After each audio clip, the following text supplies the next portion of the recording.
작은 분자를 결합해서 크게 만드니까. 그러니까 외울 때 합성이란 말로 끝나면 이게 다 동화라고 외우면 돼. 그리고 흡열인 거 기억해.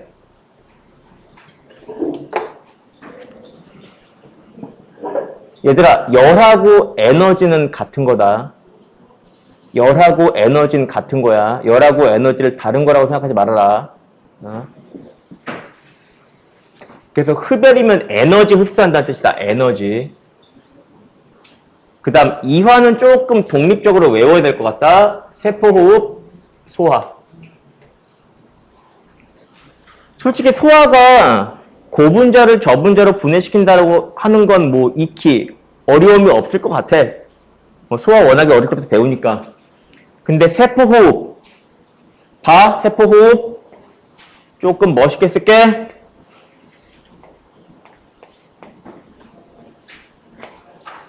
아유, 분자 안에 원자가 24개나 들어있다. 맞지?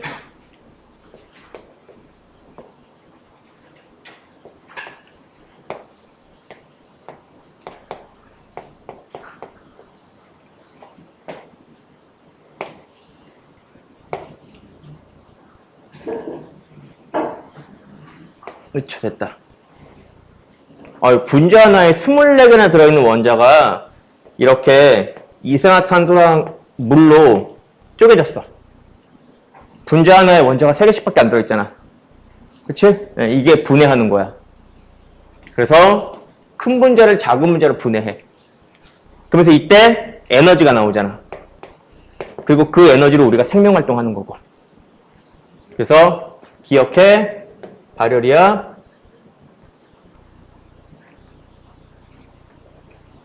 됐어? 왜 그럴까? 더 이상 연결하기 싫은데. 그 다음 이게 그림으로 좀 자주 나오는 편인데 이거 다 지우는 거야. 지워. 이 그림만 그려줘. 봐라. 누가 봐도 연결된 그림이고 누가 봐도 낱개지. 그럼 당연히 얘가 저분자, 얘가 고분자일 거야. 확인할 수 있어? 체크해놨어. 화살촉은 나와. 그래, 생각해. 얘가 현재 반응을 이렇게 진행을 시키겠다고 하는 거니까 당연히 얘는 작은 분자에서 큰 분자 쪽으로 반응이 진행되는 거니까 저분자에서 고분자를 만들겠다는 논리니까 동화. 그치? 동화. 그러면 그 다음 여기서 이제 이런 게 사라져. 여기 뭔가 이렇게 들어간대. 근데 동화에서 들어가는 건 흡열 반응이니까 에너지밖에 없잖아. 그래서 여기에 너희가 에너지 흡수라고 적어주는 거야. 내 말의 요지를 모르겠으면 다시 한번 얘기해 줄게. 그냥 아주 심플하게 다시 한번 얘기해 줄게. 여기 있는 글자 아무것도 안 나와. 화살촉하고 이런 그림들만 나온다고. 그리고 너희들 보러 이 그림, 이 의미하는 게 뭔지 찾으라고 시키고 이게 동화인지 이화인지 찾으라고 시키고 어디에서 에너지가 들어가고 어디서 나오는지 물어본다고. 그러니까 니네가 이 화살표랑 이 그림들만 나와놓고도 나머지 이 상황을 분석을 해줘야 돼. 지금. 그래서 가장 중요한 거는 어디에 큰 분자가 있고 어디에 작은 분자가 있고 화살표가 어떻게 도는지 그걸 찾는 게 제일 중요한 거야. 그럼 이제는 화살표가 이렇게 돌잖아. 그러면 당연히 이쪽이 큰 분자고 이쪽이 작은 분자니까 이거는 이화겠지. 그 다음에 이화적용 발열이니까 에너지가 나오겠지. 그 다음 제일 중요한 거, 제일 잘 틀리는 거. 둘 다 공통적으로 효소가 관여하잖아. 왜냐고? 물질 대사니까. 오케이?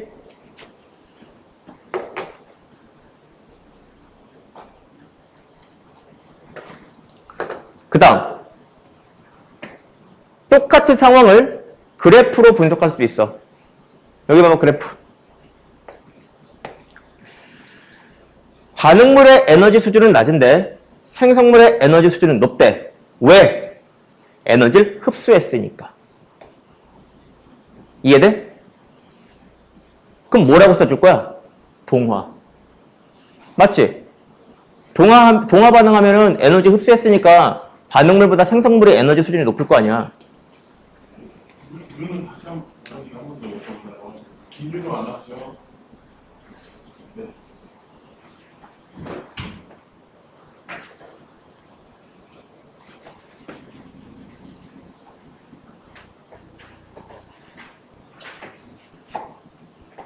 그 다음 이화작용은요, 보시는 것처럼 반응물하고 생성물의 에너지 수준이 있으면요, 에너지가 방출되니까 당연히 반응물보다 생성물의 에너지 레벨이 낮을 거예요. 이렇게 될 거고. 그러니까 나중에 또 물어보는 거죠. 이런 거 가지고 이거 이화작용 그래프인가요? 이거 동화작용인가요? 이화작용인가요? 이거 물어보는 게 질문이에요. 아시겠어요? 여기 보통 그림이나 그래프로 나오니까 이게 눈여겨서 잘 보세요. 교과서에도 이 그림이 그대로 있을 거예요, 아마.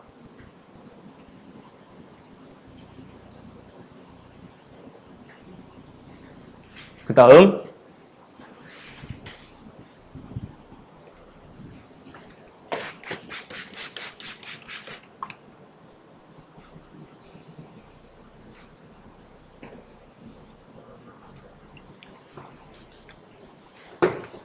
이건 뭐냐면 생명체 안에서의 화학 반응과 생명체 바깥쪽에서의 화학 반응을 비교하는 거예요. 그러니까 물질 대사도 화학 반응이라고 하는데 이 화학 반응을 생명체 안에서 하는 거랑 바깥에서 하는 거는 어떤 차이점이 있지? 이걸 보겠다고요. 뭐 온도야 뭐 익히 제가 강조하지 않아도 이 생명체 밖에서 하는 화학 반응의 온도가 높을 거라는 건 뭐 기본적으로 어느 정도 이제 아실 수 있는 내용이고요. 그래서 낮은 범위에서 화학 반응을 진행시키다 보니 효소, 다른 말로 화학 반응을 도와주는 촉매라고 하는 게 반드시 필요해요. 촉매.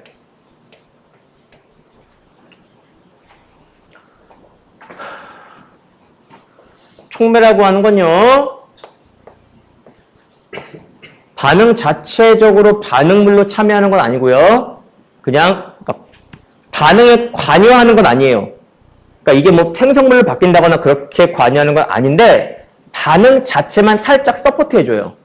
느낌이 딱 그거예요. 내가 바둑이나 장기나 체스를 두고 있는데 옆에서 막 조언하는 거. 좋게 말하면 조언, 나쁘게 말하면 훈수 두는 거. 그 훈수 두는 친구가 촉매라고 보시면 돼요.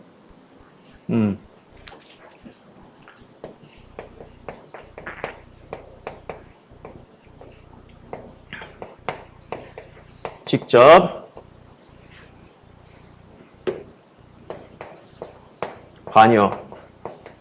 관여하지 않지만 반응에 도움을 주는 물질. 그래서 촉매가 대략 뭔지만 아시면 돼요. 그 다음에 이제 요거를 계단 형식의 그림으로 표현을 해놨는데 일단 요거 얘기 하나 해드릴게요.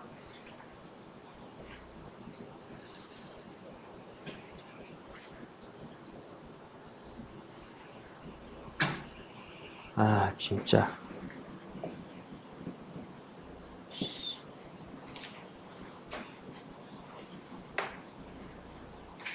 왜 그럴까?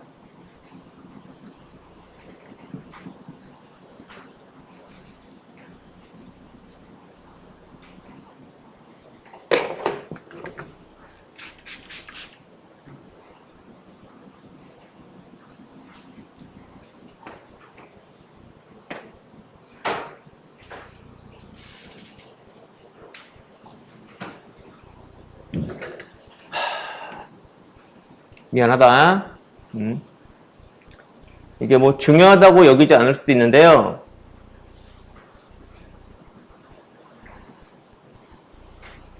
여러분 이거 높이 똑같아요. 왜 그럴까요? 똑같은 반응물로 실험하니까 똑같은 에너지 수준을 갖고 있겠죠. 아시겠어요? 똑같은 반응물로 실험하기 때문에 방출돼야 하는 에너지의 총량은 같아요. 그래서 높이가 똑같이 나오는 거예요.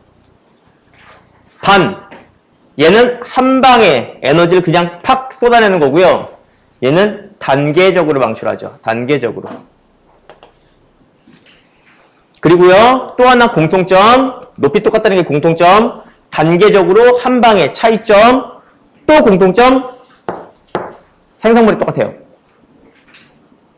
오케이? 생성물이 똑같아요. 차이점은 단계적으로 에너지를 방출하는 현상과 효소를 사용한다는 점만 차이점이에요. 그 외는 다 똑같아요.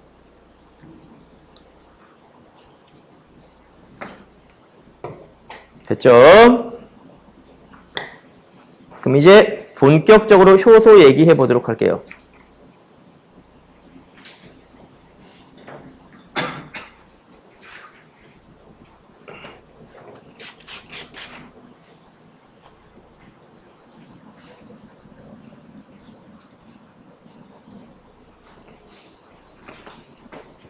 아, 진짜.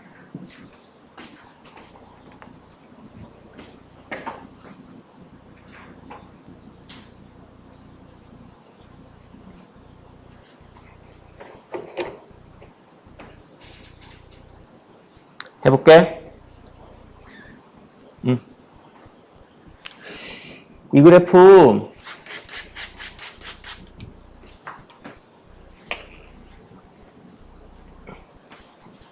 일단 이 그래프 얘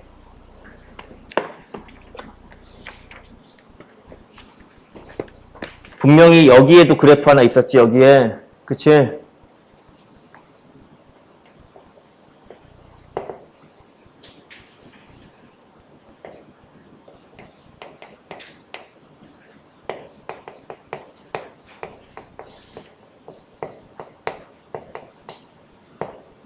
아, 진짜 못 써먹겠는데?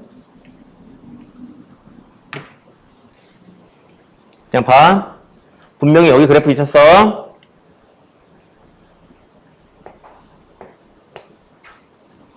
이렇게 그려진 거 이화였지?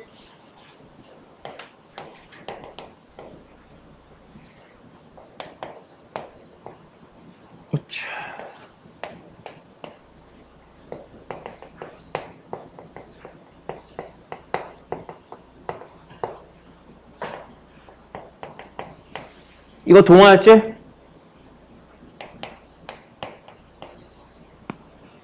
그 다음에 본문에 그려진 그래프에 본문에 내가 아까 여기 빔 띄웠다가 지운 거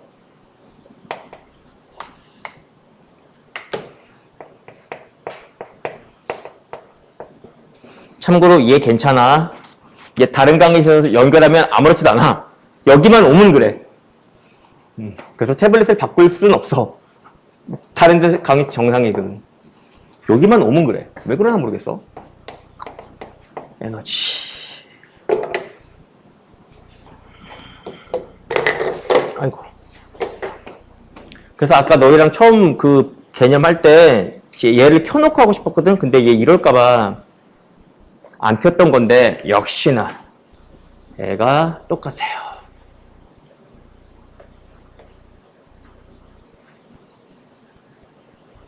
책하고 똑같은 식으로 그리고 있는 거야.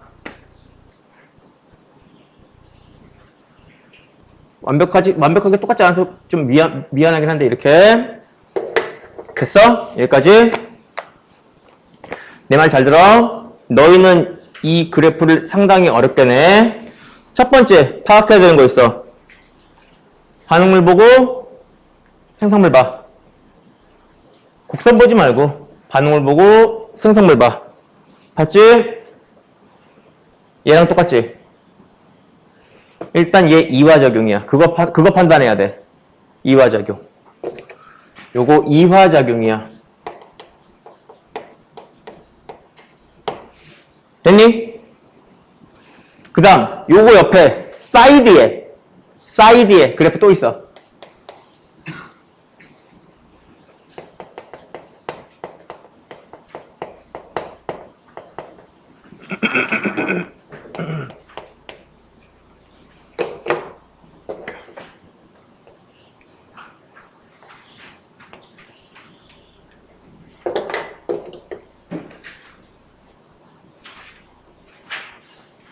됐어? 한 번 더 확인. 어우, X축 다 똑같지? 반응의 진행? Y축 다 똑같지? 그렇지? 얘들아, 똑같은 그래프야. 네 개 다. 그 다음, 오차. 반응물하고 생성물 봐.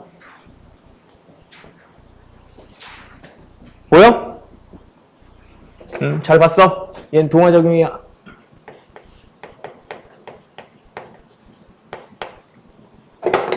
요즘 시험 문제는 여기까지 물어봐. 이거 보고 동화작용이냐? 이거 보고 이화작용이냐? 그거 물어봐. 요즘은 거기까지 물어본다고. 옛날에 그런 거 안 물어봤어. 니네가 거의 통합과학 마지막 세대라 난이도가 좀 많이 올라가 있거든? 그래서 기억해. 동하고 이해한 거. 그 다음.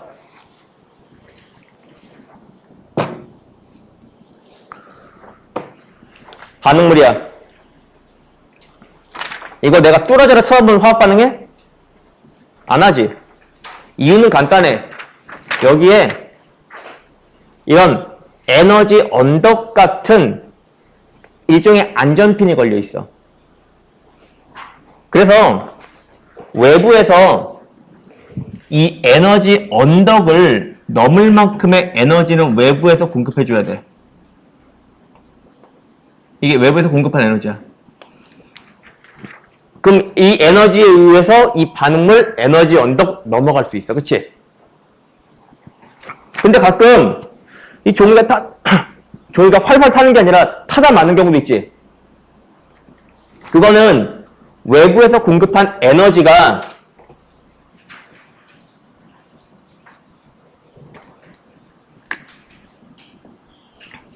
어설프게 에너지 언덕을 넘어갈 만큼밖에 안 돼서 그래요. 그러니까 충분히 에너지 언덕을 넘어갈 만큼이 안 돼서 그렇다고. 됐어? 우리는 이 에너지 언덕을 활성화 에너지라고 불러요.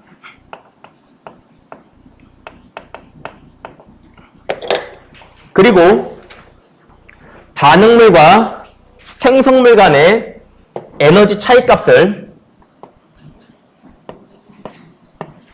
반응열이라고 부르고요.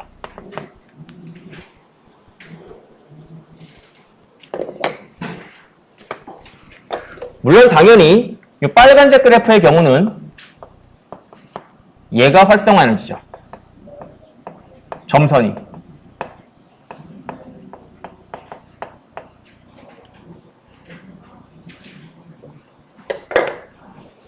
그러면 현재 이 이화작용 그래프에 대해서 빨간색 그래프와 파란색 그래프에 대한 설명을 해드리겠습니다.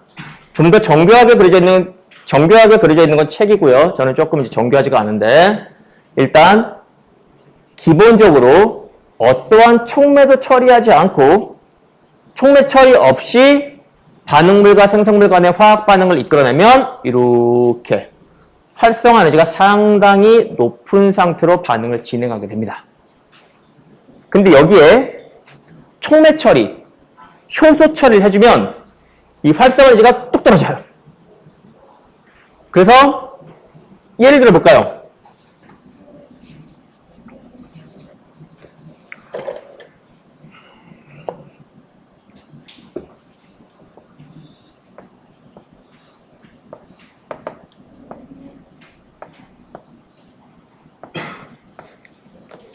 제가 가해준 에너지를 화살표로 그렸습니다.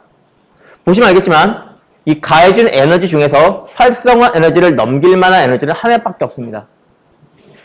그러면 나머지 에너지는 활성화 에너지를 넘어설 만큼의 에너지가 아니기 때문에 이 반응은 원활하게 진행이 안 돼요.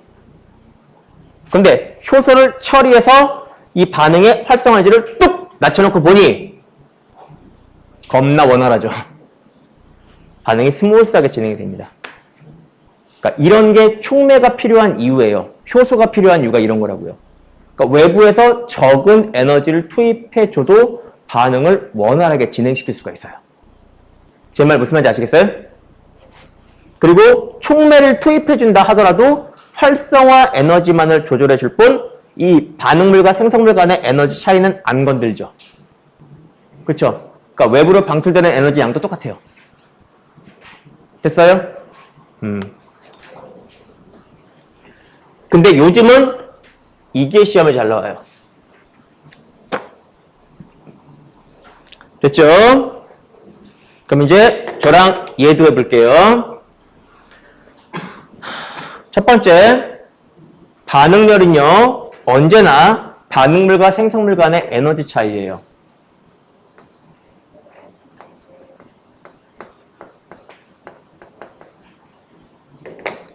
됐습니까?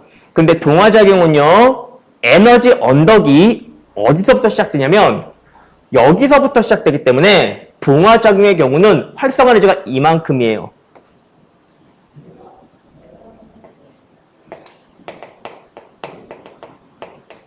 제가 설명을 두 개를 따로 해드리는 이유가 바로 이것 때문에 그래요. 이 설명을 안 해드리면 여기서 활성화를 찾으라면 못 찾거든요. 그래서 두 개 다 따로 설명해드리는 거예요. 기억 잘하세요. 다시 말하면 요즘은 이게 나오는 추세고 요게 좀 덜 나오는 추세예요. 이 추세가 바뀐 지 몇 년 안 됐어요. 그래서 얘는 여기서부터 여기까지의 에너지 언덕이 활성화 에너지고요. 역시나 촉매를 처리하면 이렇게 활성화 에너지가 줄어요. 그렇다고 해서 반응열이 바뀌거나 하진 않죠. 제 말 이해합니까? 무슨 말인지? 그러니까 요 그래프 잘 기억하십시오. 어디서부터 어디까지가 활성화 에너지인지 반드시 기억하시고 어디서부터 어디까지가 반응열인지 반드시 기억하셔야 돼요. 그래야 문제 풀 수 있습니다. 그래서 요 양쪽 그래프에 모두 다 별표 쳐놓으세요.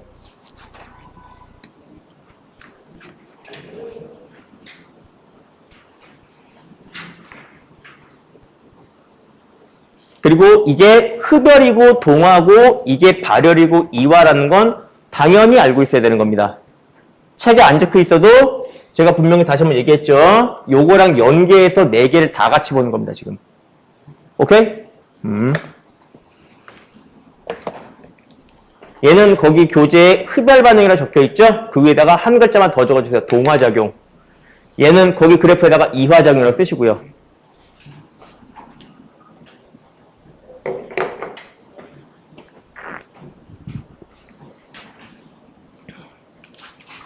그럼 이제 요건 지울게요.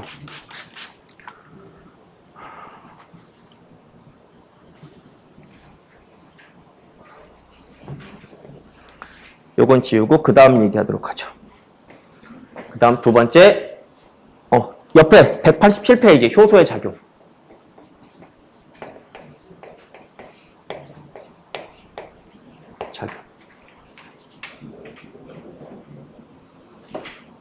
밑줄 효소는 주성분이 단백질이므로 효소마다 고유한 입체 구조를 갖는다. 그래서 쭉 치세요. 계속 효소는 입체 구조에 들어맞는 반응물과 결합하여 활성화 에너지를 낮추어 반응을 촉진한다.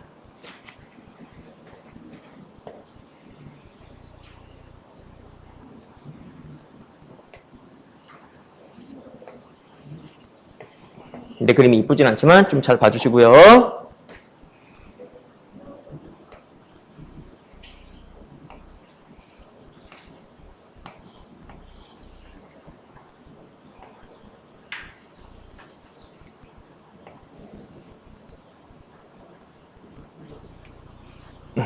봤죠? 이 그림도 잘 나와요. 이렇게 그림 스타일로.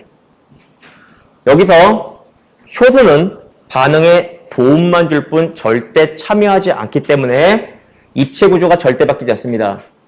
근데 반응물은요, 이화작용이면 깨트릴 거고요, 동화작용이면 붙일 겁니다.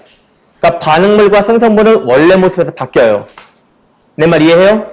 그러니까 체크할게요. 얘가 반응물과 생성물. 아시겠어요?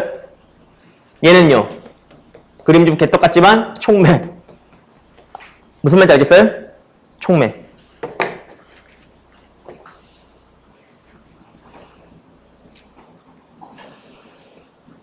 안 끝났어요. 하나 더 해요. 요걸 이렇게 화살표 그리면 대답해 주시는 거예요. 이화작용이라고. 깨트리니까. 알겠습니까? 근데 만약에 빨간색으로 할게요. 빨간색만 보세요. 이러면요. 대답 뭐라고 해야 돼, 이러면? 이러면 동화라고 대답하죠, 동화라고. 제가 설명을 이렇게 하는 이유는요, 교재에는 그런 설명이 없는데, 시험 문제는요, 여기를요, 동화, 이화랑 무조건 엮어서 내요. 무슨 말인지 알겠어요?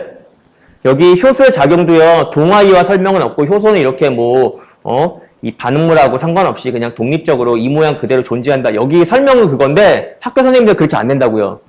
이거를 무조건 동화, 이화랑 섞어서 낸다고요. 무슨 말인지 알겠죠?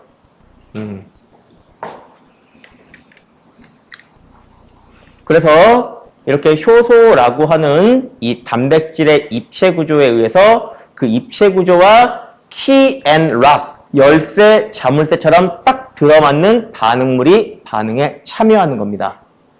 이게 key and lock, 열쇠랑 자물쇠처럼 들어맞지 않으면 이 촉매에 의해서 반응이 도움이 될 수가 없어요.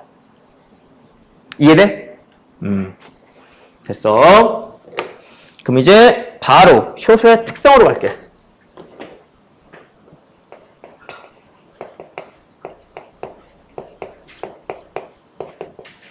첫 번째 1번 동그라미 밑줄 기질특이성. 그러면 또 이 기질이 뭔지 모르겠지? 이게 반응물의 또 다른 표현. 기질 반응물 동의어.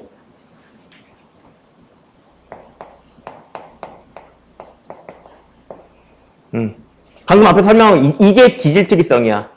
이 촉매의 입체 구조와 딱 들어맞는 기질, 반응물 하고만 반응한다 이거야. 그래서 1대1로 반응해. 항상 1대1.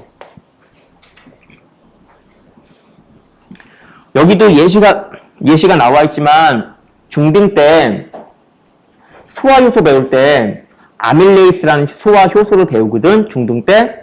그때 그 아밀레이스가 녹말을 분해한다고 배워. 아밀레이스는 녹말하고만 반응해. 단백질하고 반응 못해. 지방하고도 반응 못해. 왜? 입체 구조가 녹말하고 다르니까. 녹말과 같은 입체 구조를 갖는 물질하고만 반응하는 게 아밀레이스야. 그게 기질특이성. 됐지? 두 번째. 무한대는 아니지만 재사용이 가능해. 효소의 재사용.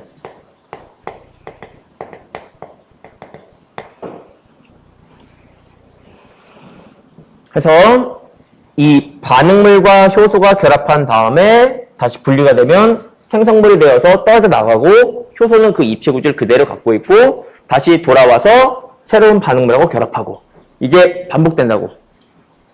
그렇다고 아까 내가 얘기했다시피 얘가 무한대로 계속 반복하는 건 아니야. 이것도 반복할 수 있는 횟수가 몇 번 정해져 있어. 그래서 이제 그런 식으로 효소는 이러한 특성을 갖습니다는 중요한 내용입니다. 됐죠? 그래서 이제 이 효소 자체가 이 물질 대사에 관여하기 때문에 이 생명체 내에서 일어나는 대부분의 이 생명 현상에 효소가 다 쓰이고요. 그러니까 저희가 세포업을 하는 것도 효소의 도움을 받는 거고 심지어 혈액이 응고되는 것도 효소의 도움을 받는 거예요. 그러다 보니까 이제 이게 생명 현상과 아주 밀접한 영향을 가지고 있고요.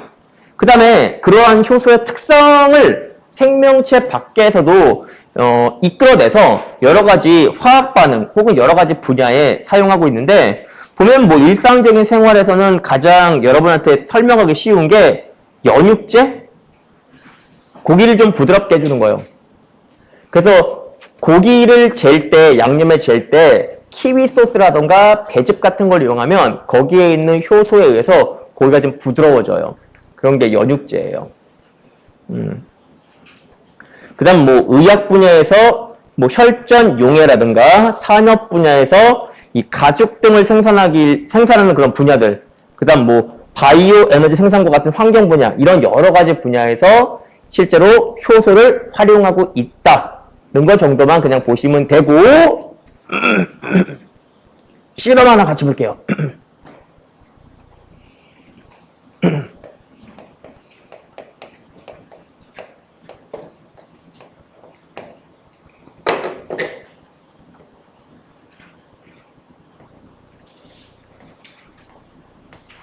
효소란 뜻입니다.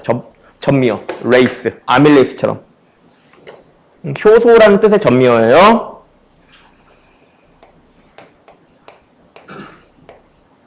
잘못했다. 이름이 과산화수소.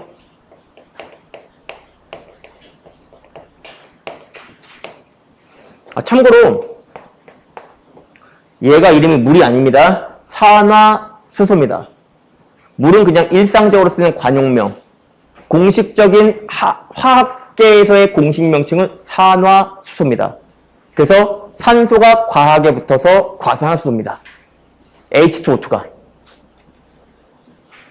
그러므로 과산화수소는 분해가 되면 물과 산소로 분해가 됩니다. 그러면 거기 나와 있는 실험에 대한 얘기를 해드릴게요.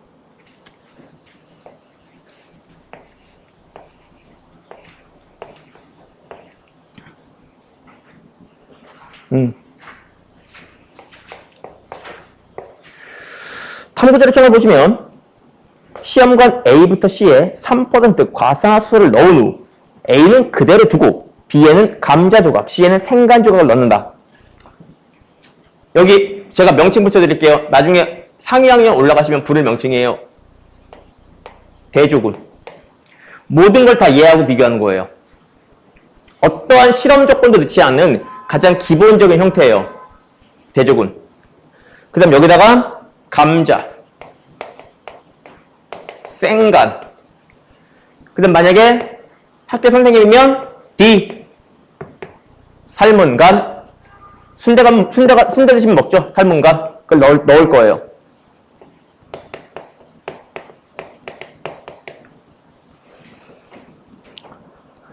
참고로 실험 결과를 보니 1번 시험관 A에서는 기포가 거의 발생하지 않고요.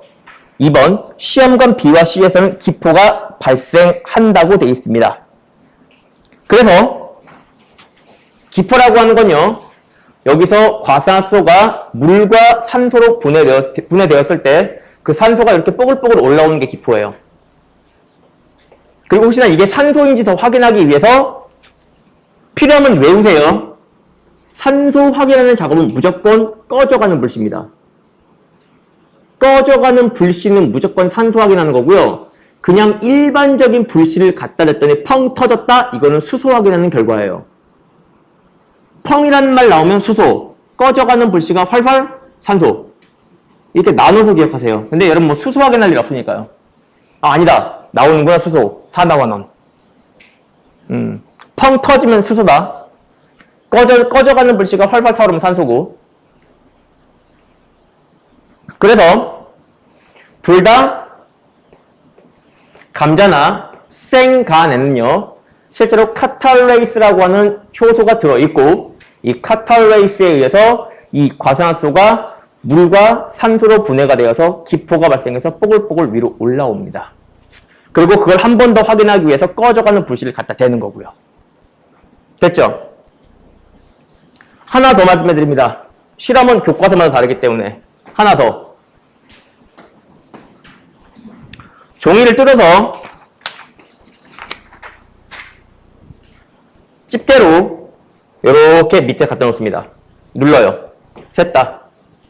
그러면 이 종이에 기포가 묻으면 떠오릅니다.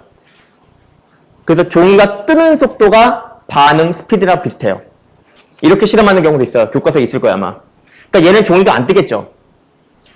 근데 얘네들은요. 기포가 발생했으니까 그 기포가 종이에 달라붙으면서 종이를 빠른 시간 내에 띄우겠죠. 알겠어요? 실험하는 방식은 상당히 다양해요. 그러니까 정확히 어떤 실험이 나올지는요, 이렇게 말씀드릴게요. 교과서를 보시는 게 맞는 거예요. 다 실험이 다 이 완자측이랑 똑같은 게 아니라고요. 아, 참고로 완자측이랑 똑같은 실험하는 교과서 있죠. 어디?